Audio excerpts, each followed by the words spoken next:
Hey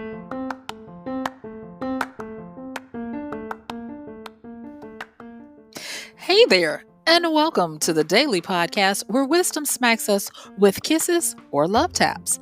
I'm MichelleSpiva, a wisdom strengthening coach, your host, and practical priestess of wisdom. Mwah. Join us daily to gain wisdom and mental strength as we tackle innovative thinking, address emotional and behavioral life traps, and yes, provide you with some practical how to's to wrap it all up. So settle in or crank up the speed 2x, whatever gets your mental processes firing as we dive in. Stay tuned.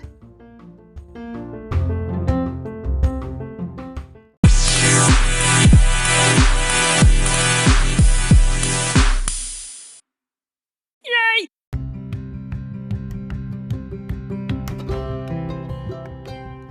Well, all right. Hello, mon ami. This is MichelleSpiva, your practical priestess of wisdom, with today's podcast of Wisdom Smack. Mwah.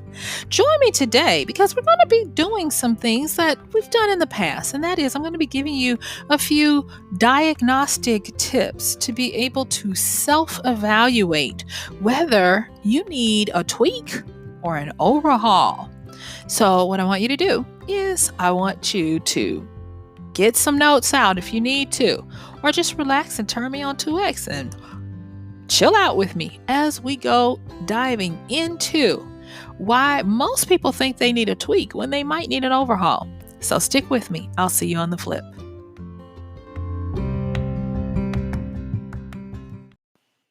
All right. Thank you so much for joining me today. Let's go on and get into it. I want to ask you, do you need a tweak or an overhaul? And the reason why I'm asking is because now is the time to do these types of diagnostics. In the past on this podcast, we have talked about how you can do your own types of diagnostics on yourself to see areas that you can shore up. And usually I have been talking about tweaks and little fine tunements. But now that we are in a protracted time of having more time to focus on those types of things, I want to get down into overhauls and the like. Now, just last night, I was having a meeting, if you will, with one of my accountability partners, doing kind of like a mortem of a class I just completed to see how I can do it better, the things, the takeaways that I learned, what I can change the next time I'm doing it. You know, the normal things that you would do in a postmortem to see what went wrong, learn from it, what went right, and the like.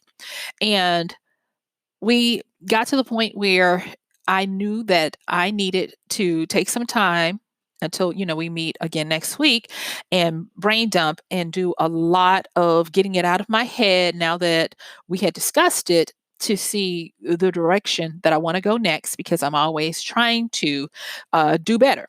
And I thought when we were going to get together that I was going to do some tweaks, but then it hit me. I needed to do an entire overhaul. Now, not because the course was no good or any of that.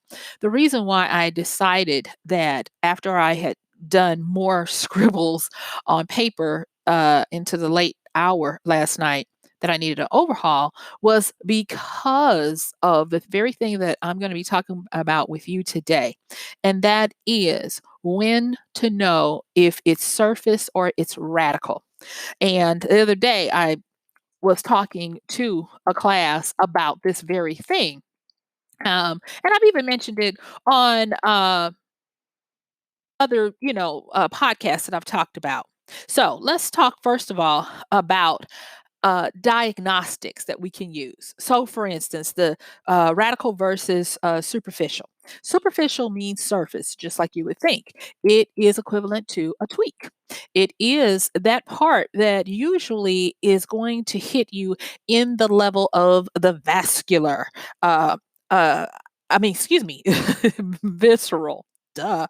The visceral level, meaning that immediate response that bypasses your thinking and moves to that primal part of who you are to give you an immediate reaction. Think about the book, like I said yesterday, Blink, when Matthew Malcolm Gladwell talks about in a millisecond when you meet someone for the first time, there are certain things that you immediately know because it bypasses the logic that would try to make you conform to certain social mores and gets down to the meat of the matter.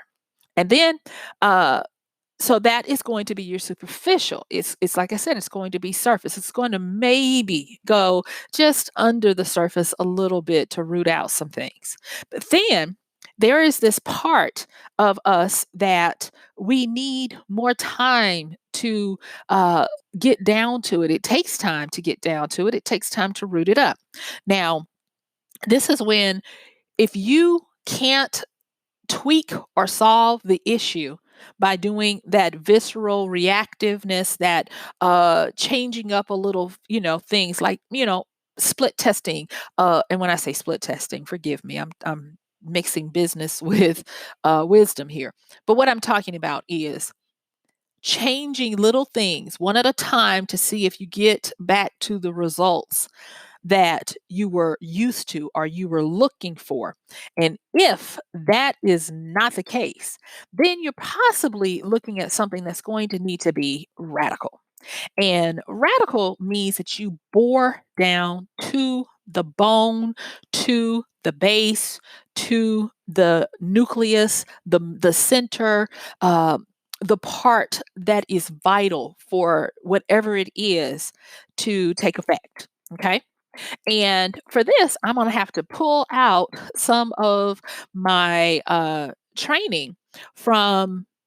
I think I've mentioned this book before about the everyday design and understanding everyday design from how it was taught to me. There are usually three levels that a designer takes on when they're trying to design something that is going to be used. And that is that first level is the level we just talked about, that visceral level. And then it's going to have the other levels that are going to be where you have uh, a reflective interaction with it, meaning that there's going to start to be some type of something that causes your emotions to flare. It's kind of like a cause and effect, where whatever it is, the cause is affecting you in a way. So think about a pungent smell. So a pungent smell, you walk into a room, pungent smell. The visceral part, the surface part of that is going to be you're going to immediately go like, ugh. And then before you know it, you might be bent over, uh, uh, releasing the contents of your stomach because now you're in the reflective part of the sensation of the putrid smell. But then after that, you move into what is called the behavioral part of it, where it's going to require that we do more of learning from it, assessing the situation. And then, so immediately after that, once you find yourself heaving and having a reaction, then the brain kicks in and the behaviors start to update and change where you're like, danger, Will Rogers, and you start looking for a way to remove yourself from the irritants and you start looking at yourself or those around you to make sure that there are no visible spots or indicators of anything dangerous. And so then you're starting to look at things in an assessing kind of way of how what you've interacted with is affecting you. And so, just like that, you are able to do a diagnostic to see, is this something radical? Because if you find that you're down to the reflective, meaning that second part, where it is causing your emotions and your middle part of the brain, the happiness, the sadness, the emotions, the feeling part of you to be affected, then 9 times out of 10, you're moving into the part of the thing that we call radical. And radical means an overhaul. It means that you have to bore down.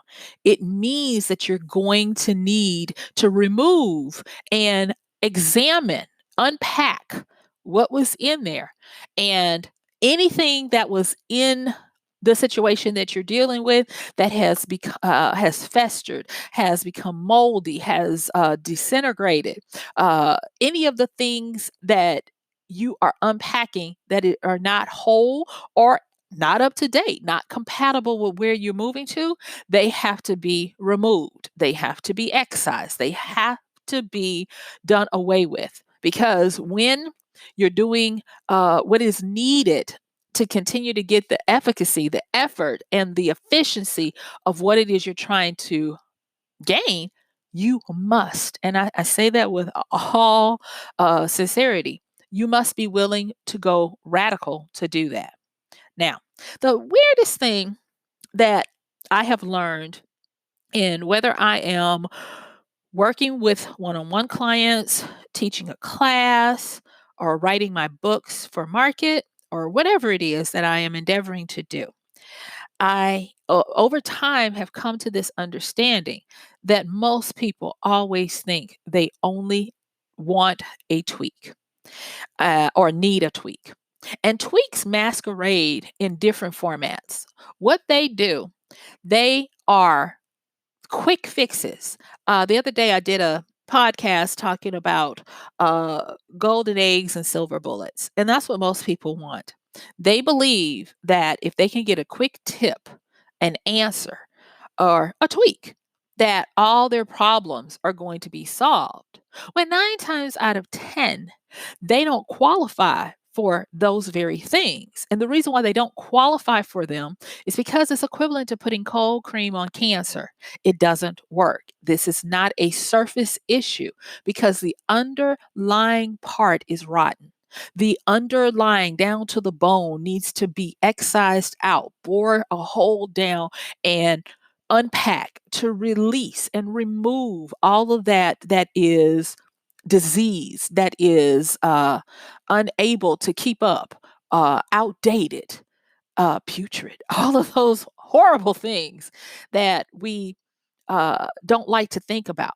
Now, the way I started learning this, I used to equate it with money. And I was like, why is it that the lower priced services and goods and products that I had more customer service. I had more people just bugging me. But my higher price ones, where I was offering more time with me, concierge, I didn't hear anything. They were fine. And at first, like I said, I thought it equated to the price when it didn't. This is, and listen to me, this is a wisdom smack. Instead, what it equated to was that most of the people who were paying the higher price were paying for the tweak because they could make use of it. You see, when you get to a certain level of ability, professionalism, expertise, confidence, or whatever, you no longer need those deep overhauls because you have gotten to the point where you already know that you have to have maintenance. You have to be constantly rooting down to the bone and marrow to do these diagnostics so that it doesn't get too bad. Think of it as like preventative medicine and preventative protocols of exercising, eating right, sleeping, not doing things to your body because your body is your vehicle to do everything that you want to on this earth. And so you're always tapping into that so that when a tweak comes along, you're more apt to make the best of it. And you're the ones that the tweaks are made for in the first place. Because when you get to a level of uh, optimal operation, tweaks mean the difference between success and failure. Think about it. When you look at and only reason why I'm using these is because this is the world I'm familiar with. There comes a time when you're looking at companies and they are trying to break through to a new plateau, and they don't need to start over because they have proven that they are working and running and doing what they're supposed to. And what they're looking for is they're looking for that tip, that answer, that tweak, that aha, that if they just do just a little bit more or something just a little differently, it will get them over the hump to the new area of where they want to be. And that usually equates, unfortunately, I didn't realize this until recently, that usually equates to people who understand the price that must be paid and the work that must be done to commit to it to make whatever the tip or the tweak happen. And therefore, because they're used to doing these things, and when they get that slight edge, they already know and have a sense of urgency to uh, put it into work. And so you don't hear from them that much. They're like, "I'm good." No problems. They have paid you. They're thankful. They're tweaking it. They're getting their results, and they're happy. But let's move it back down to the people who are unaware. It's not that they are foolishly doing this, they're just unaware. They just don't know what they don't know. And these are the people who hear these same tweaks, answers, and quick tips, who don't realize that you don't have the structure. You don't have the environment and you don't have the foundation for these things to work. It is amazing to me. Like, case in point, I'll have where I'm working with someone on creating a book or a series or getting their book business up and going or running or whatever. And they'll get to the point where there's frustration because they are so busy on just tell me the what. They want the tweak. They want the tip. Just tell me what. And usually it's just tell me what to do. And telling people what to do, especially if they don't know the why, the how, and the beginning parts of the what, it's not going to matter. And therefore, you get all of this frustration because they're stymied. They're like, "Well, okay, you told me what to do, but help." They don't know. They don't know how to take the steps to implement the tweak. They don't understand all of the forces at work that are impacting what they thought was going to be a straight line. They don't know how to mitigate loss when they're content. They don't understand the need for contingencies. Basically, they need an overhaul or they just need to build. And it wasn't, like I said, it wasn't until recently that it finally clicked for me that the reason why when I work with certain individuals, they get it, they get great results, it works. And when I work with other individuals, there's struggle, gnashing of teeth, frustration, a few temper tantrums, and it's like pulling dead deer uphill, is because of this very thing, that instead of a tweak, they need an overhaul. They need to start over. They need to build up the muscles to be able to handle the tweak, because the tweak sits on top of some very solid information and knowledge. And I am hoping that wisdom is helping me to choose the right words so that you get this, because if you get this in all things in life, you are going to be ahead of your former self when you understand how to run that diagnostic that we just talked about to see, do I need a tweak here or do I need an overhaul or do I need to just start from scratch? Understanding the difference between what a tweak is and why you need an overhaul. Understanding how to work with something that's superficial or surface and something that is radical or deep down to the core. And then the next point I want to bring out is not only understanding these things, but being willing to do the work.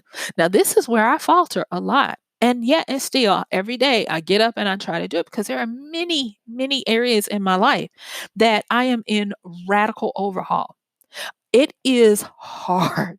It is hard to change old habits, rituals, beliefs, thinking, predispositions, feelings about. I'm going to tell you, there are many things that in my life are under radical overhaul, and accompanied with it, to my dismay, is an intense dislike for doing anything about it. I've got that spirit of I don't want to all over me when it comes to some of those things.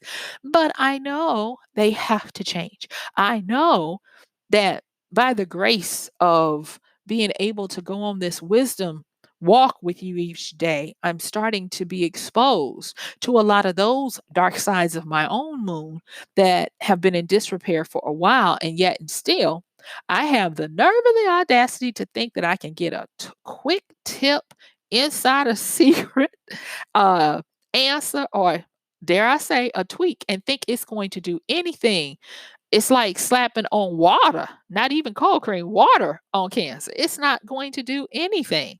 And so, thus, I go mining and it hurts. I wail, I complain, even. I moan and groan, but I am determined to do it. And so I'm not asking you to do something I'm not currently doing. There are many things that are going on in my life right now that little by little I'm sharing with you guys day by day, and hopefully hoping that something I say will inspire you to get motivated to do what it is you need to do, because walking in the way of wisdom, I wish I could say that it feels good all the time. It does not.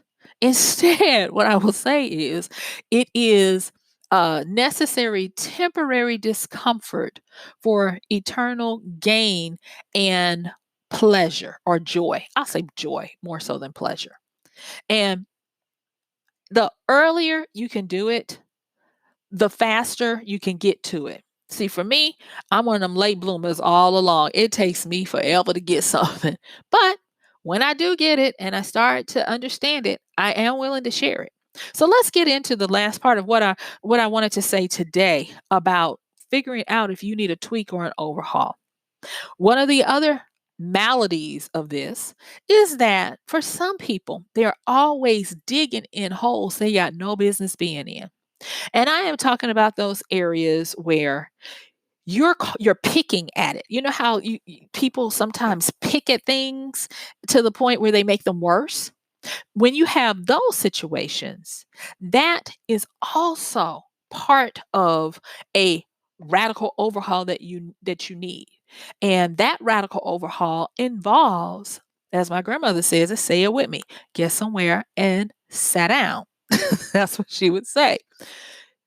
Doing the most radical thing for some people is to let things be, is to give them time to heal enough for the next time you go searching in there, you're able to do things that are healthy for you instead of things that are just simply more destructive. Quit picking at, quit boring down into areas that cause you continual regret, that cause you continual torment. Those are indicators. They're not bad. They're just indicators that this is an area that is inflamed. It needs to be left alone. You got plenty of other stuff that you can do. Like, for it could be something as mundane as making your bed each day. Now that is one I don't do. I'm just going to say it. I don't do it. I have family members that do. They look down their noses at me because I don't, but I'm sorry. It's the truth. Okay. Um, but those are things that I do look at that I can say, oh, okay, well, I seem to be fixated, on this one area. And I'm at that point now where it brings me no pleasure. And yet I find myself picking at it, digging down deep into it with no ways or no intentions of making it better. So that means that is an area that needs to heal up enough for me to be able to come back and do the work. And I'm telling you these things that don't paint me in a good light, because this really isn't about me. Like I said before, I am here to service you. I am simply trying to be, as best I can, a conduit to the wisdom that would flow through me to be able to help you and me. And so Yeah, it doesn't sound pretty. I guess you're like, well, dang, she got a lot of issues. I sure do, just like everyone else. And I'll say this as well. Our Albert Einstein uh, has a quote. And this quote has been working me over because with all of this understanding of going deep and doing your tweaks and your overhauls, it all comes down to one of our modus operandi, and that is to survive. I talked about being a great survivor on yesterday's podcast. And if you haven't listened to it, please, go check it out. But this is one of the things that Albert Einstein said. He said, hunger, love, pain and fear are some of those inner forces that rule the individual's instinct to self preservation. When you dare to evaluate whether you need a tweak or an overhaul in an area, you are inviting these forces to rule over your instinct to drive you to survive. So think about those areas where you keep searching for an answer. And that's one of the tip offs. If you are searching for an answer to something and you have not gotten satisfaction, 9 times out of 10, boo boo, you need a overhaul. You don't need a tweak because your foundation is not steady. It might be downright rotten. And one more step on it could cause everything to fall in. If you keep looking for someone to rescue and save you or do it for you, you don't need a tweak, you need an overhaul. Or what if you are finding that you have this insatiable need, this hole that never gets filled, that there is a consistent, constant hunger pain of wanting more? To the point where sometimes people be like, mm-mm, you are like a black hole. Anytime I come close to your orbit, I get sucked in. If you are quote unquote too needy, if you are suffering from being alone when everybody is in the room, even, and you can't seem to get that from others, this is going to be an area where it's not a tweak, it's an overhaul. And I could go on and on and on. Or what about, and this is a constant for everybody, we walk in that perilous position of trying to be in the middle, where it takes a lot of energy, a lot of willpower, and force of mind, heart, and body to walk in the middle, to be a centrist when it comes to fear and understanding that fear is both the most helpful thing and the most harmful thing that we will ever encounter. We must have a healthy fear to sense proper danger, to be aware of areas that we should not go in, things we should not do, and people we should avoid. But in the same thing, with the same fear, we have to realize how much is too much, where it starts to cripple us, where we become paralyzed, we become immovable, and we step out of the flow and the wave of change and into the area of self destruction, where there's stagnation, idleness, apathy, depression, and all of those things that pull us out of the life force that we should be able to partake in. And so, again, I'm going to say what Albert Einstein said, a man who spent a lot of time by himself contemplating the theories of life itself. And he even said, hunger, love, pain, and fear are some of those inner forces, inside of us, which rule the individual's instinct for self preservation. Now, as I am coming to the close faster than I would like, remember when I talked about how to figure out if something is superficial or radical? And we talked about those 3 levels that the good designers learn how to impact the user, meaning visceral. That is just like it sounds, that first gut reaction, that blink of a moment response to something. And then the reflective, meaning the effect that the cause of that thing that you're encountering has on you, usually somewhere in your emotions and your beliefs and all of that stuff that happens in the middle of our mind. And then finally, the behavioral, where you start to work on the logic of it. How do you react to it? Like, for instance, when somebody is designing an entrance to a door, the first thing you see is, oh, door in or out. The next thing, reflexive. Okay, is it heavy or light to open? Behavioral, how does it work? How do I open it the right way?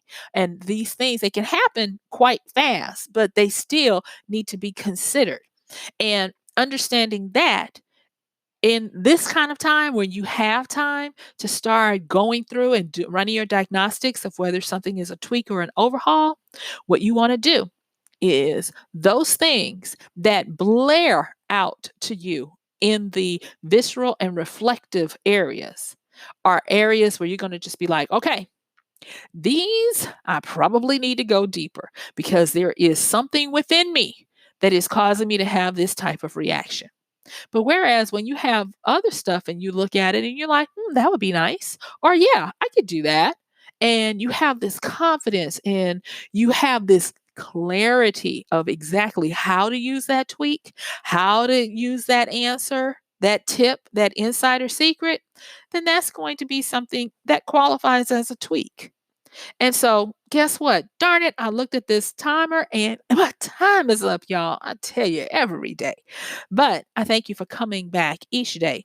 Again, I do want to say thank you to those people who, during this time of pandemic, have been sending me cash apps and Venmos and PayPals as a thank you. My heart is truly humbled, and I thank you so much for being my ride or dies. Thank y'all. And to everybody else, thank you for listening. And I hope that something I'm saying is helping you, inspiring you, and entertaining you. So, with that, my name is MichelleSpiva, your practical priestess of wisdom, with another podcast of Wisdom Smack. Mwah. Don't forget, check the show notes. Like, share, subscribe, comment. Send me a note if there's something you'd like for me to cover. And guess what? I'll see you tomorrow. Bye.